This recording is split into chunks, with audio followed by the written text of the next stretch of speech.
বিধানসভায় থাকলে ফেলে পেটাতাম। বঙ্গ রাজনীতিতে এখন এমন সব কথাও শুনতে হচ্ছে। ভারতীয় সেনা নিয়ে শিক্ষামন্ত্রীর বিতর্কিত মন্তব্যের জেরে এমন কথা বললেন ব্যারাকপুরের প্রাক্তন বিজেপি সাংসদ। পাল্টা প্রতিক্রিয়া দিয়েছেন শিক্ষামন্ত্রী। আমি বিধানসভা ছিলাম না, নাহলে বিধানসভা ওই ব্রাত বসুকে না ফেলে পেটানো দরকার ছিল। বিজেপির তিনি একজন প্রথম সারির নেতা, প্রাক্তন সাংসদও। সেই অর্জুন সিং এর মুখে রাজ্যের শিক্ষামন্ত্রীকে ফেলে পেটানোর কথা, তাও বিধানসভার ভিতরে। মেয়র রোডে সেনার হাত দিয়ে তৃণমূলের ভাষা আন্দোলনের মঞ্চ খোলা নিয়ে তীব্র সংঘাত। বিধানসভায় দাঁড়িয়ে মঞ্চ খুলে দেওয়ার সঙ্গে 1971 সালে ঢাকায় পাক সেনাবাহিনীর গুলি চালানোর তুলনা করেন শিক্ষামন্ত্রী। ঠিক কি বলেছিলেন তিনি? 1971-এ 25শে মার্চে পাকিস্তান সেনাবাহিনী, খান সেনার দল ঢাকা ক্যান্টনমেন্ট থেকে বেরিয়ে নিরীহ সাধারণ নিজের রাষ্ট্রের বাঙালির উপর গুলি চালিয়েছিল কি চালায়নি? ইতিহাসকে আমরা কি মুছে ফেলতে পারি না? ইতিহাসকে আমরা মুছে ফেলতে পারি না। যা সত্য তা সত্য।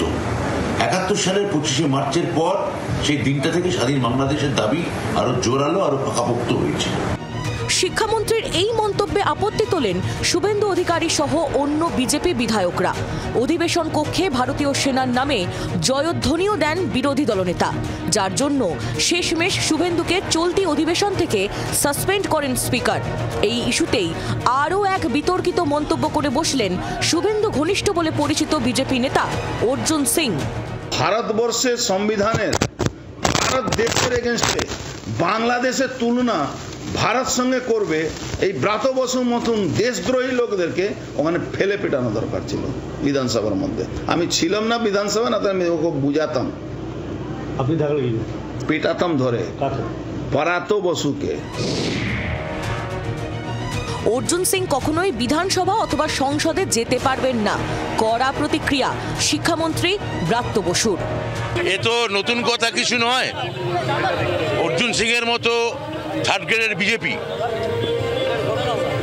বাঙালি বা বাংলা ভাষা শুনলে মারতে আসবে, এ তো জানা কথা। আর অর্জুন সিং যদি বলে থাকে আমি বিধানসভায় যদি থাকতাম, দুই, আপনাদের জানিয়ে রাখি অর্জুন সিং এ জীবনে আর কোনোদিন বিধানসভা বা লোকসভায় যেতে পারবে না। বিতর্কের জল গড়ায় আরও খানিকটা, দুই শিবিরই নেমে পড়ে বাগযুদ্ধে। তিনি কোথাও ভারতীয় সেনাবাহিনীকে, ভারতবর্ষকে কোথাও ছোট করেননি। যেখানে বাংলা ভাষার উপর অত্যাচার করেছিল পাকিস্তানি সেনা, সেইটাকে তিনি সমালোচনা করেছেন। ঐতিহাসিক চালচিত্রকে সামনে রেখে ব্রাত্য বসু বিশ্লেষণ করেন, সেইটা অনুধাবন করার মস্তিষ্কের ধূসর অংশ অর্জুন সিং এর সক্রিয় নয়। যে যার বলছে, নিজের দায়িত্বে বলছেন। আমি শুধু এটাই বলতে পারি যে ব্রাত্য বসু একজন একাডেমি পুরস্কার প্রাপ্ত সচেতক নাট্যকর্মী। এইসব দলের কথা না বললেই ভালো, কিন্তু এইসব যেগুলো বলছেন, ওনার ইচ্ছা হয়েছে উনি পাকিস্তানের সংবাদপত্রে নামটা ছাপাবেন, তার জন্য সেনাবাহিনীকে না ব্যবহার করলেই ভালো।